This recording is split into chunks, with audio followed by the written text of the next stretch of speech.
Hi, it's Liz, CEO and founder of Worth It, creator of the coach training course, which trains practitioners who are working with young people to help use coaching and positive psychology to prevent the onset of mental health problems and help young people be resilient, improve their well-being and achieve their own personal goals and what success means to them. So in this video, I'm talking to Kelly and Paul, who are two of the members of the team at Brian Jackson College, which is part of the alternative provision provided in West Yorkshire in partnership with the Yorkshire Children's Centre. And Brian Jackson works with young people who are in secondary school, but they're not able to access mainstream education because of either social, emotional, mental health needs, special educational needs, traumatic circumstances that have prevented them from being able to engage in normal school, so including young people who might have got school avoidance issues. So Kelly and Paul are two of the pastoral workers that support the students to engage in learning at the college, and at that college they work intensively with students. So in December 2023 I provided training for the team, the whole team there, so that everyone had a consistent approach to using coaching methodology.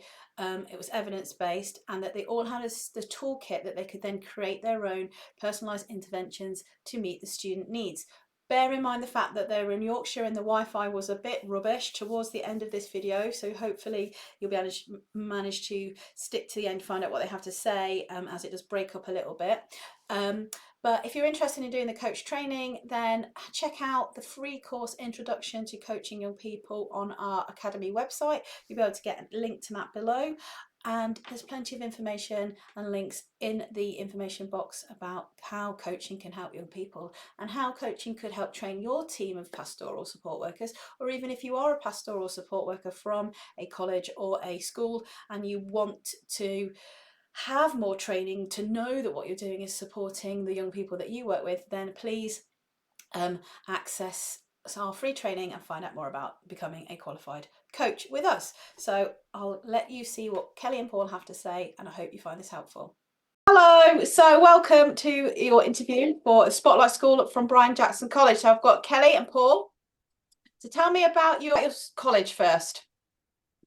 What is Brian Jackson College? In a nutshell, it's an alternative provision for 13 to 16-year-olds that don't necessarily get on in mainstream schools.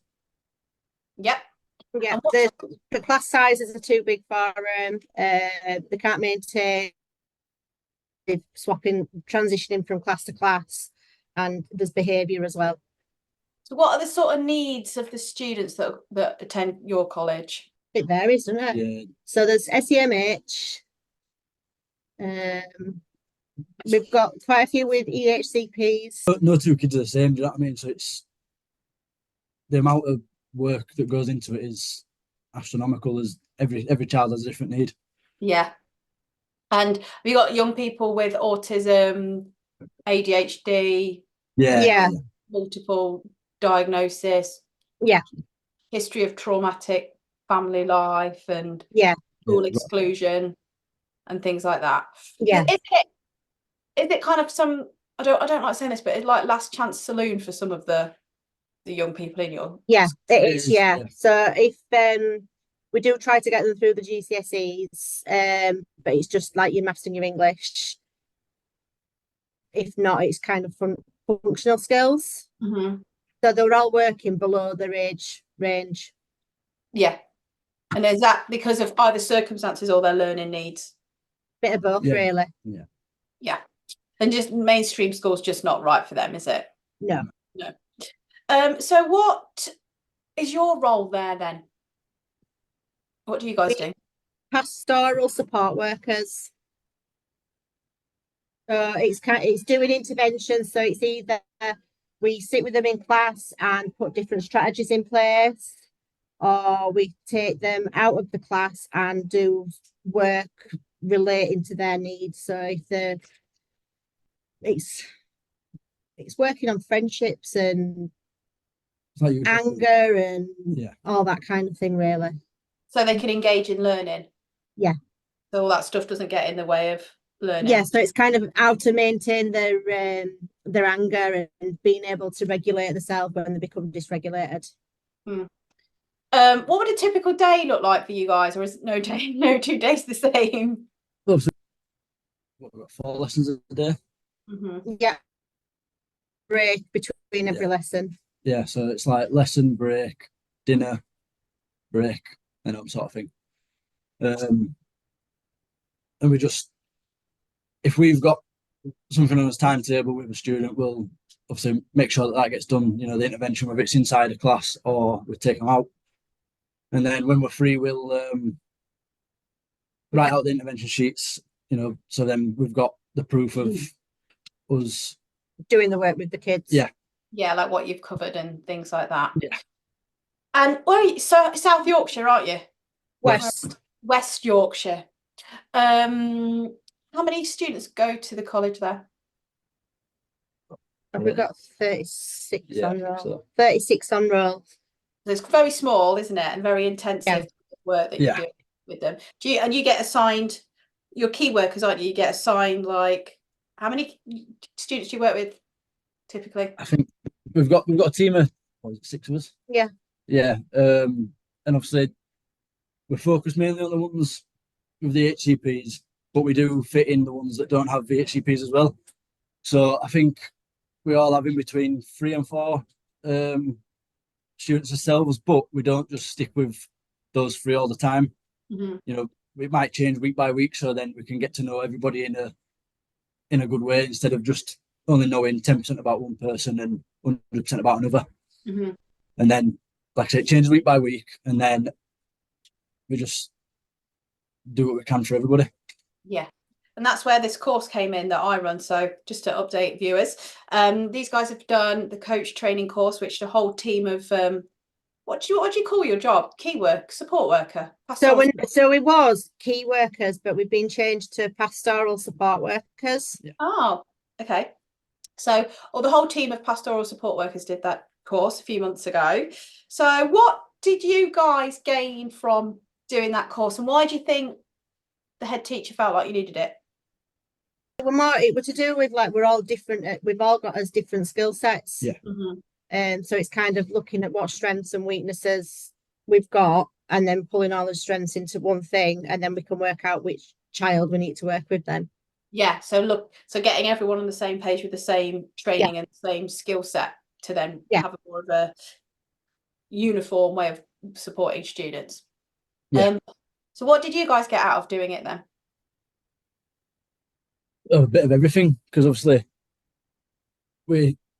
like me personally, I knew a few of the things that we spoke about, but then with you doing a deep dive on it then expanded my knowledge of that certain scenario or topic, which obviously more knowledge is always, it's a lot better, isn't it? Yeah, and like the resources and things like that. So like I think there were the one with the circle.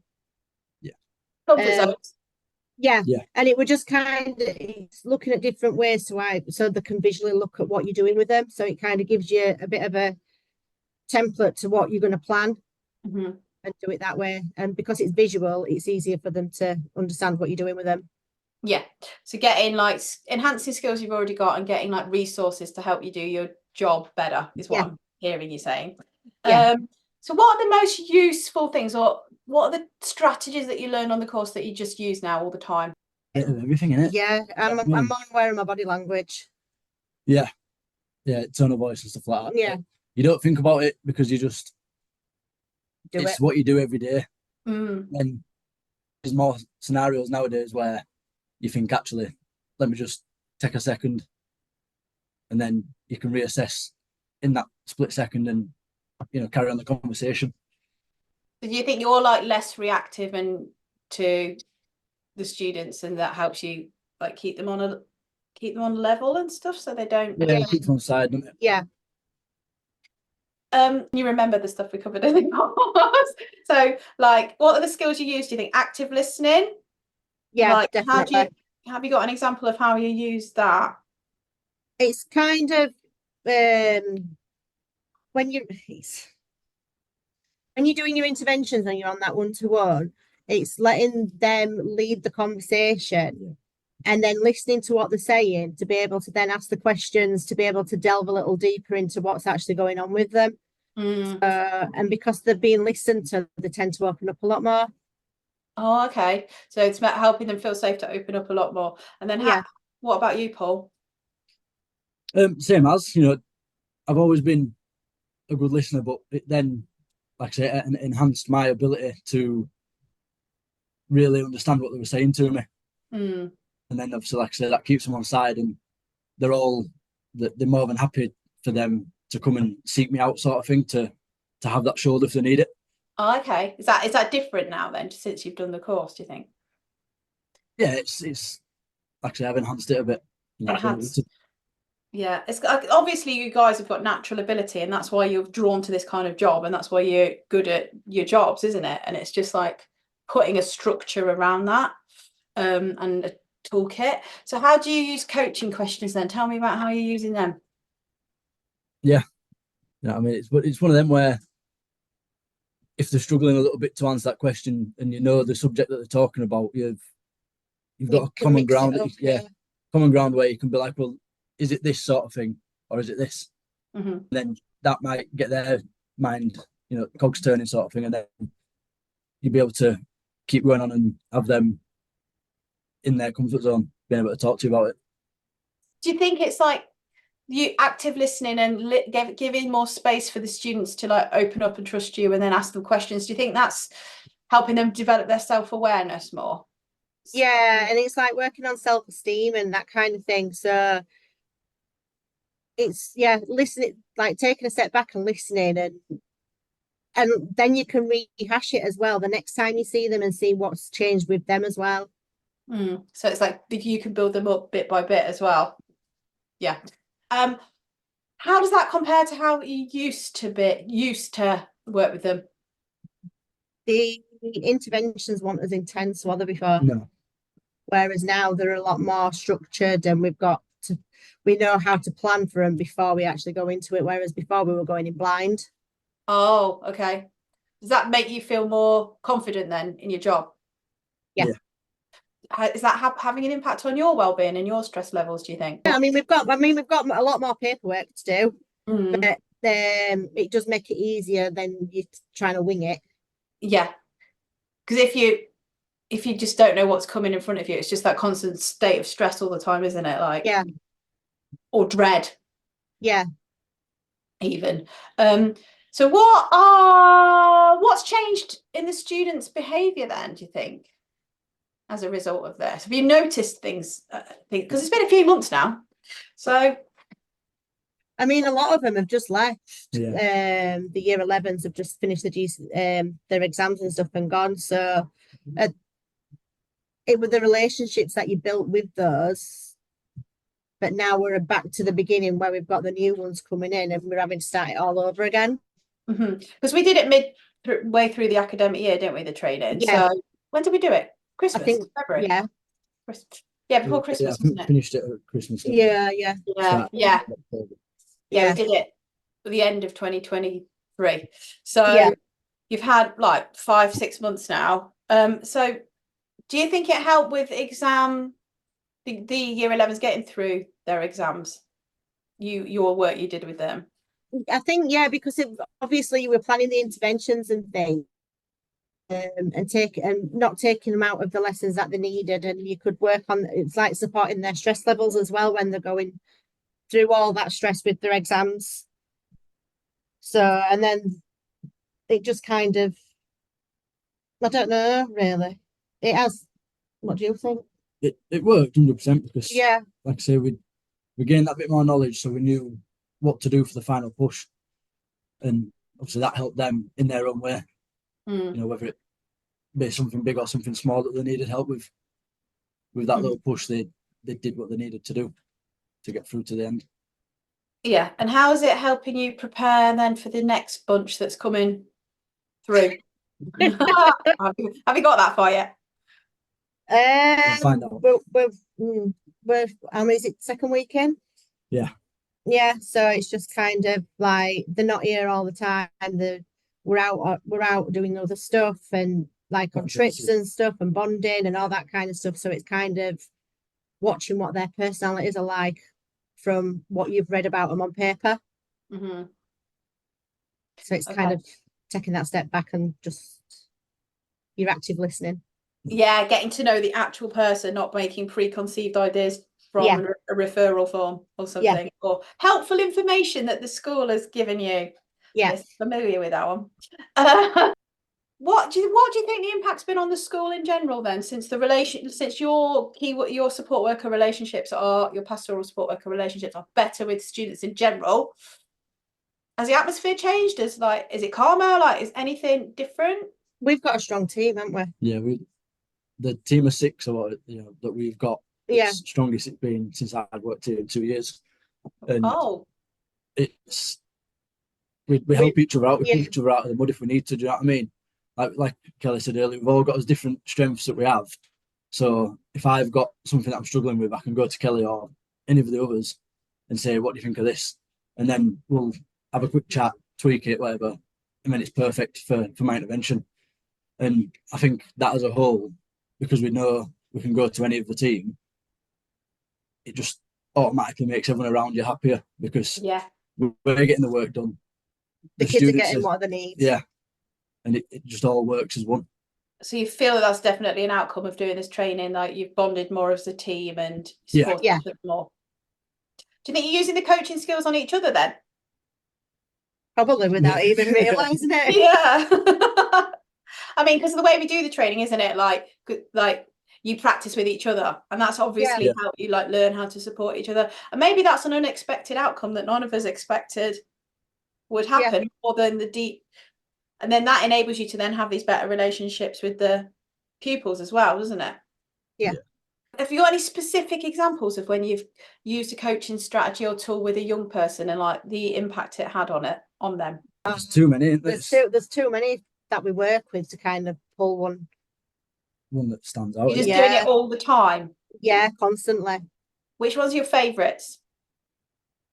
What do you mean? Which one's you just like your go-to kind of tool that you use or approach? Probably active listening for me because like I say, I'm a good listener anyway. So now I can understand more when I'm picking out little bits of the stories that they're telling me. Like I say, it helps them understand more if I can give them a different angle of it a little bit. Yeah, I like the comfort zone type thing. So you kind of like see what they're not comfortable with and push them that little bit further to be able to go do it. Yeah, it's just little stuff like none of them dare go into a shop and order a drink or go get on a bus and speak to somebody. It's like little things like that we're trying to build on so that they can transition into adult life. Yeah, and probably people don't understand how challenging that is for the young people, the young people that you work with on a daily basis, and like those life skills, like supporting them to cope with everyday life in order to then be present at school. Like, it is a challenge, isn't it? Just getting through the door is a challenge for some of the students. Yeah. What advice would you give to another person who works in a special needs school or alternative provision that is interested in doing this course? What would you say about it? I mean, give it a go. Yeah, give it a go. Yeah. Like I said earlier, having more knowledge is better for everybody. Whether you know 10% of the course or 80% of the course, it's still enhancing your ability. And then it's working with others along. Like how we did it, because there were quite a few of us that did off each, because then you find out different strengths and weaknesses of the people that you work with. Yeah. So doing it as a team was really beneficial too, like learning from each other. Like, yeah, breaking up a bit. We all pulled together, and we, like, if one of us were struggling when we had to do the interventions and send them over to you and stuff, it was like we all helped each other, didn't we, and got each other to read what we'd done and all that kind of stuff. So it did make us better as a team. Yeah. And what about, because there's the reflective practice side of it as well, like helping you I think that's the thing you guys have learned. I've learned from it too, is like that ability to reflect on what skills you're using, what tools you're using, and then keep improving your practice with the students as well. Yeah, because I think that was quite new. Because a lot of people in your kind of roles, they do them just because they want to help, and they're naturally good at like listening and being motivating and positive and things like that. And you don't necessarily get much training, do you? Yeah and no, because we all come from different work backgrounds as well. So it's kind of like we've all got different life experience, but you tend to pull on when you're in a provision like this. It's because working in a mainstream compared to here it's a complete yeah. So mainstream, it's more regimental and it's a transition between and all that kind of thing. And where these students here, they struggle the transition side and the intense, as the teachers here and us that work here, they break everything down into simple scaffolding tasks, so that they're not just put with loads of stuff in front of them and expected to do it, because that will just completely throw them, and then you've lost them then for the rest of the day. And in a lot of cases lost them from the whole school, and like they're avoiding going to school and things as well, aren't they? Do you get a lot of students that have been school avoiders and stuff come to you? Yeah, so we do have a few on roll. So we go out to their homes and then take them somewhere else to do the learning and that kind of thing, and we work around it that way. Do you think the coaching course has helped you do that work with them, to engage them? Yeah, probably. More than likely, yeah.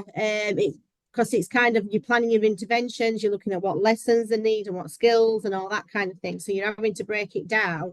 So looking back at what we've learned, obviously we're doing it without realizing it, but yeah, definitely does work and help. Yeah, so it's helping you understand their needs a lot more, isn't it? And like what you can practically help them with. Yeah, brilliant. So anything else you'd like to add? No, well, actually, I think that's it. Yeah, that's it. Yeah. Sounds like everything's going pretty well then, and smoothly. Yeah, thank you. No worries. I'm glad. Do you know what? I'm really happy that you guys have got more out of each other, working together as a team and like coaching each other. That sounds like really good. And the fact that you're just doing it all the time now, you're not even like thinking of it as, I've got to do this thing. It's like, I'm just doing it every day, fully integrated into your practice. All right. Nice to talk to you again. And I'm glad it's going well. Right, then. Yeah, you too.